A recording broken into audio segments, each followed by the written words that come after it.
I'm Leslie Palma, Communications Director for Priests for Life, here with your pro-life news break for Friday, October 3rd. The big news this week is that fewer people had surgical abortions in the states where it remains legal and available in the first 6 months of this year. That sounds like good news coming from the Pro-Abortion Guttmacher Institute, but what it translates to is that more women are choosing chemical abortion. The number of women leaving abortion-free states and traveling to abortion-friendly ones also has declined for the first time since Roe v. Wade was overturned in 2022. But this can also be read as bad news, as it likely indicates that abortion pills are being mailed into states where babies, by law, are supposed to be protected from all methods of abortion. Abortion sellers are prescribing the deadly pills remotely and mailing them to mothers in all 50 states. In 8 Democrat-led states, so-called shield laws protect these abortion profiteers from prosecution. And while the FDA has promised a thorough review of the safety of mifepristone, yesterday it quietly and without comment approved a generic version of the abortion pill. 3 American companies can now produce the deadly pill. In other mifepristone news, a California woman who threatened a Texas judge that he'd better watch his back if he ruled in favor of restricting the abortion drug has been sentenced to 5 years in prison. The case she was commenting on remains active, though this week it was transferred out of federal court in Texas to a federal court in Missouri. Also this week, Louisiana issued an arrest warrant for a California abortionist who mailed abortion pills to a woman whose boyfriend had ordered them online. The abortionist never spoke with the woman or her boyfriend. After the abortion, Rosalie Markowitz said she felt traumatized and that the experience still haunts her. And speaking of Louisiana, Planned Parenthood shut down all operations there this week after 40 years in the state. What's interesting about this is that the nation's #1 abortion seller was never licensed to perform abortion in the state and likely was not included among the facilities that will lose Medicaid funding for a year. Governor Jeff Landry nevertheless called the closing a major win for the pro-life movement. In more good news, Planned Parenthood on Tuesday closed its Houston facility that had been the biggest killing center in North America. A Roses of Remembrance vigil took place outside the building where more than 110,000 babies lost their lives between the time it opened in 2010 until Texas changed its laws in 2021 and 2022 to protect most of the unborn from abortion. Hundreds of South Carolina residents gathered outside the State House in Columbia on Wednesday to protest or support a bill that would make abortion a felony and remove exceptions for rape, incest, and fatal fetal anomaly in the current law that protects babies from abortion at about 6 weeks. 2 South Carolina pro-life groups, South Carolina Citizens for Life and the Palmetto Family Alliance, have come out against the bill because it would criminalize mothers who choose abortion, a controversial issue within the movement. Criminalizing women who have an abortion is inconsistent with our decades of work to legally protect both the unborn and the mother, South Carolina Citizens for Life said in a statement. Pro-lifers understand better than anyone else the desire to punish the purveyors of abortion who act callously and without regard to the dignity of human life. But turning women who have abortions into criminals is not the way. Inside the State House, 300 people signed up to testify before a Senate subcommittee hearing on the bill known as the Unborn Child Protection Act.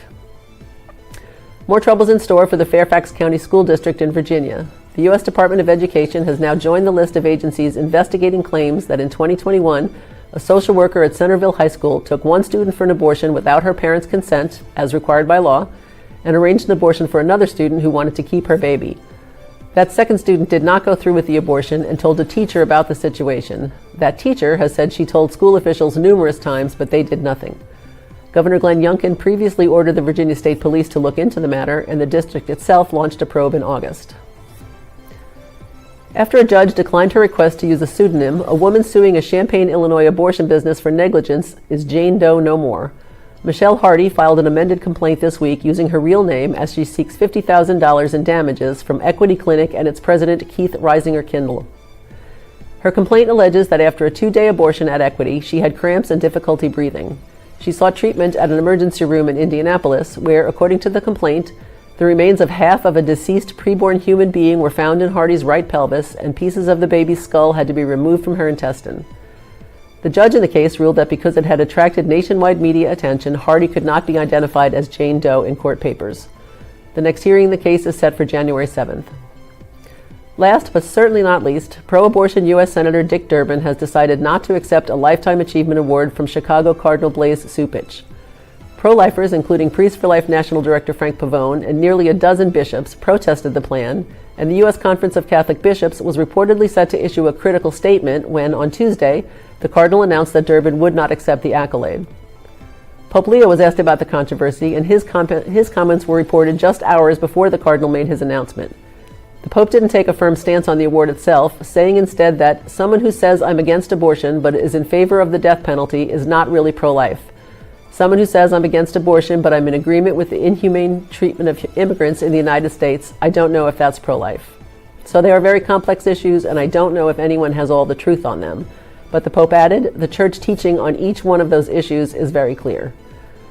Pavone said that church teaching is clear on the issues, but, and I'm quoting him now, you can't equate abortion with any of these other things. We don't have legal clinics chopping off the heads of immigrants, but we do have legal clinics chopping off the heads of babies. Durbin will retire at the end of next year after a 43-year career in Congress. That's some of what's making news this week. Thank you so much for tuning in. Life Chain Sunday is this weekend, calling all pro-lifers to hold signs at outdoor venues across the country. To find a Life Chain near you, go to lifechain.org. And please remember always that life is the only choice. The fight to save the unborn will continue long after the Lord calls us home to himself. And so will the work of Priests for Life. You can continue to support that work even then by planning to include Priests for Life in your wills, bequests, retirement accounts, insurance policies, and more. Make this mission part of your estate planning by asking our team of experts about your different options. Please call us at 321-500-1000 and tell us you are interested in supporting Priests for Life through your estate planning. Join our Priests for Life legacy family and let your love for the unborn continue long beyond your lifespan.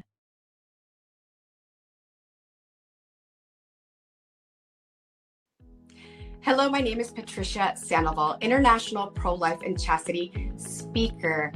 Father Frank Pavone and I have been friends for about 20 years, and I really want to encourage you all to log on to Priest for Life website. They have amazing videos, they have wonderful testimonials and interviews, and they have great resources so you can continue to educate yourself and receive formation so you can be a better pro-lifer. Also want to encourage everybody to donate to this wonderful ministry. Father Frank Pavone and his team are doing wonderful work in the defense of life.